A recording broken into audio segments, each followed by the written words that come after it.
Pemirsa QTV, terima kasih Anda masih bersama kami. Salam inovasi. Kita akan lanjutkan perbincangan kita tentang inovasi dan industri kreatif. Tantangan-tantangan apa yang dihadapi? Kita akan lanjut, Pak John.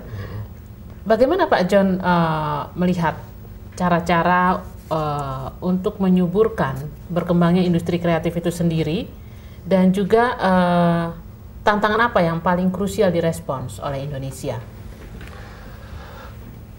Sebenarnya udah dimulai, mestinya rasanya yang paling penting ada pemetaan kreativitas nasional. Pemetaan kreativitas nasional. Pemetaan kebudayaan. Sebenarnya PN Pandiri yang disebutkan tadi itu kan di bawah program KDP, Kecamatan Development Program, sudah ada pemetaan budaya gitu. Tapi mestinya ini secara nasional, setiap komunitas, setiap kota memetakan apa yang jadi jangan dibilang ya situs wisata atau apa, tapi pokoknya apa aja yang berkesan yang punya kreativitas. Jadi ya gong makers di Bogor atau batik atau ini apakah, jadi itu program macam itu diadakan di Amerika tahun 30-an oleh seniman di sana. Setiap negara bagian dipetakan dan hasilnya dari itu bukan main hasilnya.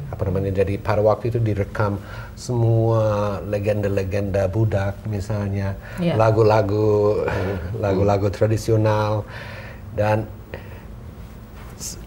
sesudah program itu selesai mulai dibikin buku, banyak sekali buku yang keluar dari situ, dari industri wisata di dalam negeri begitu meningkat sehingga banyak komunitas bisa hidup dari itu juga. Jadi kalau andai kata saya tahu misalnya misalnya Cikampek, saya belum pernah ke Cikampek, walaupun dekat di sini. Tapi mungkin kalau saya tahu ada kuil, ada sesuatu yang kreatif di situ, saya ke sana, saya spend money di sana, menghasilkan sesuatu. Tapi buat saya itu yang paling penting, pendokumentasian, pemetaan kreativitas nasional. Betul. Siapa yang harus melakukan? Sebaiknya difasilitasi pemerintah. Memang sudah ada usaha dari banyak pihak, tapi itu kan mestinya disatukan. Apalagi dengan jaringan komputer sekarang, itu kan itu bisa menjadi database. Sekarang kalau mau mencari, misalnya jangan bilang batik atau mebel atau apa, tapi mau mencari sesuatu di Indonesia, mau beli sesuatu yang mencari informasi mengenai sumbernya sulit sekali. Mestinya itu menjadi database nasional. Bapak di sini juga aktif di Creative Communities PNPM Mandiri. Apakah itu juga ada kaitannya dengan aktivitas pemetaan kreativitas atau budaya di sini? Saat ini saya tidak aktif. Saya akan menyusun sebenarnya konsep di belakang program, di belakang programnya. Tapi ada. Tapi sebenarnya rasanya kurang. Sampai sekarang kurang. Yang saya ingat sesuatu yang real. Maksudnya kan di dalam misalnya PN Pandiri, secara informal orang kelompok atau masyarakat bicarakan apa yang penting di sini, apa yang menjadi keunikan kebudayaan kami. Tapi ini kan mestinya menjadi database nasional. Lagi-lagi di sini digarisbawahi pentingnya diseminasi dari apa yang sudah terlihat kreatif dan juga diseminasi dari hasil proses kreatif baik yang sudah ada maupun yang belum ada dan akan ada. Pak Frans, bagaimana bagian ini? Ini kalau saya kembali ke masalah bagaimana kita mengembangkan industri kreatif ke depannya. Iya, Pak. Kalau saya tadi menyambung apa itu kita buat peta tadi peta kreativitas. Di dalam peta itu kalau saya lihat harus ada gabungan antara kerja dan permainan itu. Kerja dan permainan.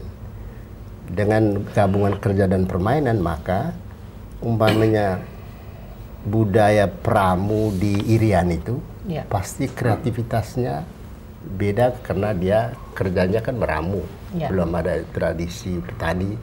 Lalu dengan permainan dalam budaya pramu itu, dan itu menjadi salah satu simbol dari Indonesia. Umpamanya begitu ya. Lalu di Maluku, Sulawesi sampai Nusa Tenggara itu lebih ke petani ladang umpamanya. Ya. Jadi bagaimana kreativitas itu di tempat di ladang-ladang itu dibangun. Dan permainan-permainan yang dilakukan antara ladang dengan rumah dan sebagainya. Ini peta ini juga harus dibangun gitu ya, karena di sana pasti ada segala macam kekayaan tadi ya. Demikian pun nanti di Jawa dengan sawahnya dan segala macam, lalu ada kultur pesisir segala macam, itu harusnya dikerjakan dengan secara elaborated dan mesti ada gabungan kerjasama antara pemerintah, orang-orang seni, orang-orang ahli manajemen kesenian dan segala macam. Itu perlu dikombinasikan seperti itu sehingga industri ini bisa kita bawa ke arah progres dan segala macam, sambil juga harus tetap memperhatikan spontanitas lokal yang tidak boleh terlalu diintervensi oleh yang lain-lain. Nah, ini kalau saya kembalikan umpamanya ke dunia kepengarangan dan perbukuan tadi ya. Sampai sekarang kalau saya lihat minat baca di Indonesia ini mungkin juga tergantung dari peta permainan tadi ya.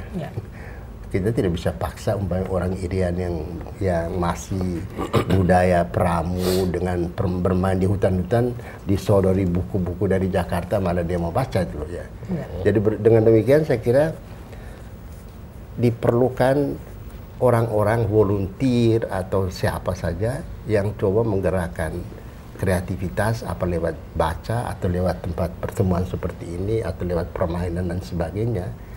Sehingga pertama-tama sekali kita mengembangkan industri kreatif itu untuk meningkatkan kemakmuran dari mereka-mereka yang menggerakkan itu. Baru dipikirkan bagaimana mensirkulasinya kemana-mana itu ya. Tapi untuk Indonesia secara keseluruhan saya kira kita memang membutuhkan suatu yang tadi Pak John ngomong arts management itu ya, memanage kesenian itu ya, memanage kesenian sehingga mungkin masing-masing wilayah itu ada kuratornya, ada orang yang memperhatikan museumnya, tempat pementasannya, tempat menarik para wisata ke sana atau memperkenalkan produk itu ke luar negeri. Jadi kita mungkin kurang sekali punya tim event organizer bidang kultural itu ya. Itu saya kira kurang sekali itu ya.